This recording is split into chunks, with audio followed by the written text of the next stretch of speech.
강의 컨텐츠를 어떻게 하면 만들 수 있을까요?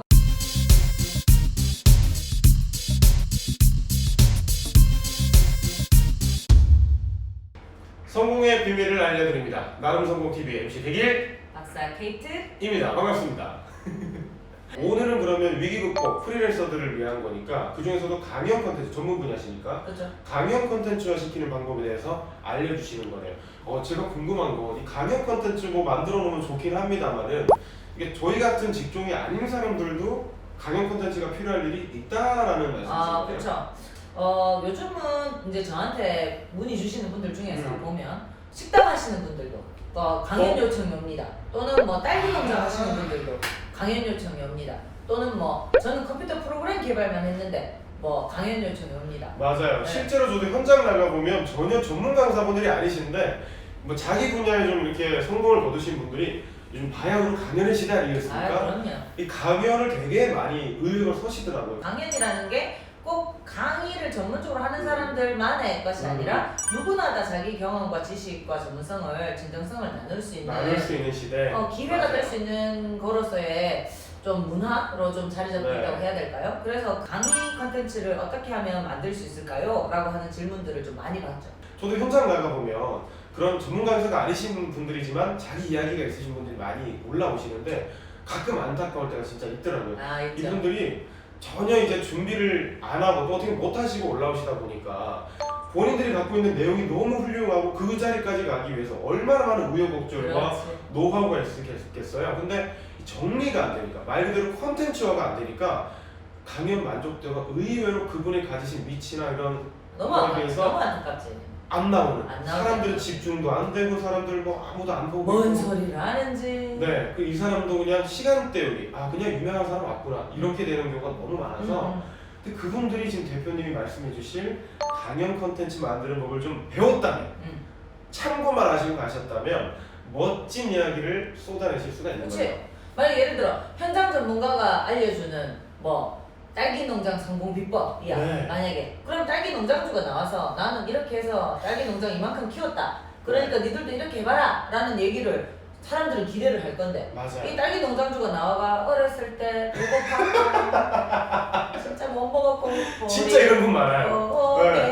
맞아요. 보리고기 얘기하다가 가는 거야. 한 시간 끝났어. 그러다가 맞아요. Q&A 할게요. 뭘 물어요? 갑자기. 그러니까 그건 너무 안타깝지. 그런 분들이 이제 자기가 가진 것들을 맞아요. 콘텐츠화 시키는 작업이 필요하다. 전문 강사가 아닌 분들이 이거를 내 걸로 강의로 만들기 위해서는 어떻게 해야 될까라는 부분을 한번 이야기해보면 좋을 것 같습니다. 딱 따듬어서 알려드릴게요. 자, 여러분의 이야기를 컨텐츠로 만드는 방법 20년차 명강사로 활동하신 우리 케이트 박사님의 비법을 가감없이 한번 쏟아내 주시죠. 네. 내가 전문 강사가 아닌데 야, 너 딸기 농장 하는 이야기 나와서 우리 애들한테 좀 한번 해줄래? 해주라. 해줄래? 이렇게 딱 왔을 때 난 강의를 해본 적이 없는데 사실 난 딸기만 20년을 했어. 네. 어떡하지? 좋아. 그러면 딸기 농장을 성공적으로 키우기 위해서는 어떤 것들이 필요하다라고 하는 성공하는 딸기 농장 만들기 비법이라는 제목으로 딸기 농장을 운영하는 비법에 대한 이야기를 좀 해보자라고 한다면 먼저 모든 글이 그렇듯이 내가 이 이야기를 한 시간에 이 강의를 관통시킬 핵심 메시지 하나를 정하시는 게 제일 좋을 것 같습니다. 핵심 이야기를 메시지. 먼저 정해야 된다. 그렇죠. 네. 네. 어떤 걸로 얘기할 건데 이거죠? 그렇죠. 네. 딸기 농장 성공 비법이라고 했을 때 네. 어떻게 하면 딸기 농장 성공시킬 수 있어?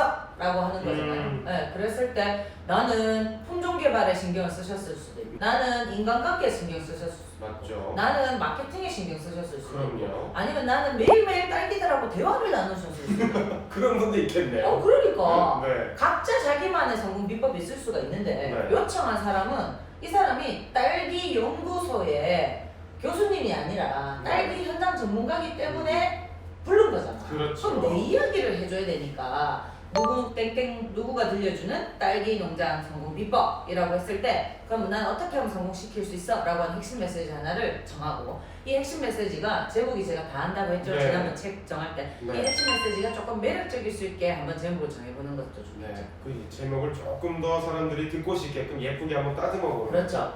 근데 이게 되게 당연하면서도 중요한 말인 게 그 무슨 말씀을 하고 싶은지를 모르겠는 경우가 있거든요. 강연 듣고 나면 그렇죠. 너무 욕심이 많으셔서, 그러니까 너무 알려주고 싶은 게 많으셔서 이 얘기, 저 얘기, 저 얘기 이렇게 뭐 의식의 흐름 기법대로 하시는 분들이 꽤 많으신데 그렇게 하지 말고 정확하게 하고 싶은 거 딱 하나를 정해라. 자, 근데 그렇게 말하면 나는 제목 같은 거 정해본 적이 없는데 나는 그런 센스가 없는데 어떻게 제목을 정해요? 네. 이렇게 또 물어보세요. 그럴 수도 있죠.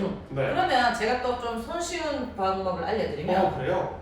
요즘은 나가보면 굉장히 캐치프레이즈 할 수 있을 만큼 재밌고 뭔가 매력적인 제목이 이미 많이 나와 있습니다. 아, 벤치마킹을 좀 해라. 그렇죠. 아. 딸기 도사와 뭐 10억 딸기 농장 비법 뭐 이렇게 뭔가 사람들이 딸기 네. 도사가 10억 딸기 농장에서 도대체 뭘 하고 있는 거지? 라고 하는 뭔가 캐치프레이즈가 될 수 있을 네. 만한 것들을 조금 벤치마킹 해보시면 훨씬 쉽게 제목을 그 중에서 내 마음에 쏙 드는 거 하나 가지고 오시면 됩니다. 아, 너무 혼자 머리 쥐어들지 말고 조금만 검색해보면 그런 이쁜 문구들이 많다는 말씀이시네요. 뭐 지금까지 이런 딸기는 없었다, 뭐 내가 만든 딸기 비법 이런 것들 뭐 그렇죠. 한동안 많이 했었는데 그런 것도 좀 따오면 좋을 것 같아요. 그렇죠. 그 대주제를 정하셨다면 그 다음은 서론 본론 결론 이게 콘텐츠화 시키는 작업이잖아요. 맞아요. 서론 본론 결론이 여기서는 내가 딸기 농장 운영에 대한 핵심 비법을 알려주겠다 했는데 네. 서론 본론 결론에 가서 딴 얘기 보리고기 얘기하면 안 되는 거야. 그렇죠. 그러니까 서론 본론 결론이 이 딸기 농장 운영할 때의 노하우가 드러나야 되는데 처음부터 자 딸기 농장은요 라고 시작하면 사람들이 재미가 없겠죠.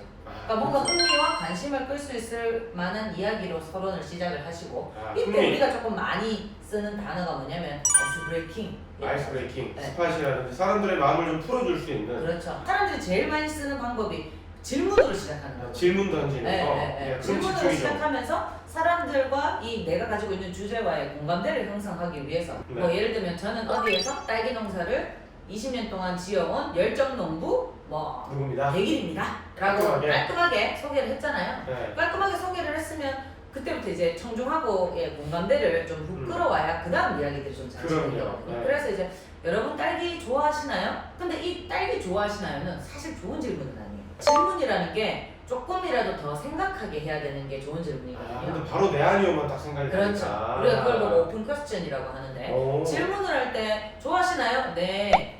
좋아하죠. 딸기 안 좋아하는 사람이 어딨어요? 너 바보냐? 이렇게 되면 맞아요. 뭔 소리 하는 거야? 딸기 다 좋아하지. 네. 너 그리고 지금 딸기 농장 얘기해준다 제목 보고 왔어. 이렇게 네. 되는 거야. 그러니까 여러분 언제 딸기를 제일 많이 드셨나요? 네. 라든지 뭔가 조금 딸기 하면 딱 떠오르는 어떤 기억이 있으신가요? 네. 라든지 뭔가 조금 더 생각을 하면서도 이 딸기에 대한 호감 긍정적인 지금 계속 딸기 얘기하니까 여러분들 지금 이게 무슨 농업방송인지 생각하시면 안 되는데 예를 든 겁니다. 예를 들어서 하나로 쭉 가고 있는 네. 겁니다. 그렇게 해서 사람들이 딸기 좋지 맞아 딸기는 누구나 다 좋아하는 과일이네 네. 그래서 라고 하는 의문이 생길 수 있게끔 생각해 볼 수 있는. 네. 그리고 나서 또 조금 더 살을 붙이자면 얼마 전에 뭐 딸기 때문에 이런 뉴스가 굉장히 이슈가 된 적이 있었죠. 네, 시의성에 맞는 그 그렇죠. 주제를 한번 또 던져주는 거죠. 그렇죠. 네. 그때 하면서 이런 시기를 20년 동안 겪어오면서 제가 여러분들한테 오늘 드리고 싶은 메시지는 바로 이거와 이거로 한번 말씀을 드리고 싶습니다. 라고 서론을 던지면서 본론에서 어떤 이야기를 할 건지 또 주제를 한 2개 정도 던져주고 본론으로 넘어가면 좋을 것 같습니다. 네, 이게 되게 굉장히 중요한 게 뭐 이렇게 질문 말씀도 하셨지만 오늘 무슨 이야기를 할 건지 정확하게 던지고 시작하는 건 정말 크게 도움이 되는 것 같아요. 그럼요. 자, 그래서 2가지 정도의 주제를 잡으셨다면 자, 첫 번째, 딸기는 누가 기르는 거야? 딸기는 사람이 기르는 거야. 2번째, 어떤 딸기를 사람들이 좋아해? 당연히 맛있는 딸기를 좋아해. 그러면 딸기를 잘 팔기 위해서 내 스스로가 관리하는 비결이 노하우가 하나가 있다면 이 딸기의 당도와 품질을 유지하기 위한 어떤 기술적인 부분도 있을 수 그렇죠. 있겠죠. 이 2가지 주제를 그냥 사람 관계를 잘 하셔야 됩니다. 이렇게 하면 재미가 없으니까 내가 했던 노력들, 에피소드를 풀고 나의 이야기. 첫 번째 주제의 에피소드를 풀고 2번째 주제의 구체적인 에피소드를 풀고 네. 이렇게 해서 한 2가지 정도 주제를 가지고 작은 에피소드 2개 정도를 풀어주면 본론은 충분히 탄탄하게 다져졌다라고 할 수 있겠죠. 그렇군요. 그 서론에서 내가 정확하게 제목과 관련된 거 있죠. 내가 하고 싶은 이야기를 던지고 또 아이스 브레이킹을 할 수 있는 방법을 약간 생각하시고 난 뒤에 본론으로 들어가면 오늘 무슨 이야기를 할 건지 정확하게 한번 짚어주고 그 2가지 안에서 에피소드를 쏙쏙 집어넣어주면 이해도 쉽고 흥미도 잃지 않을 수가 있다라는 말씀이시네요.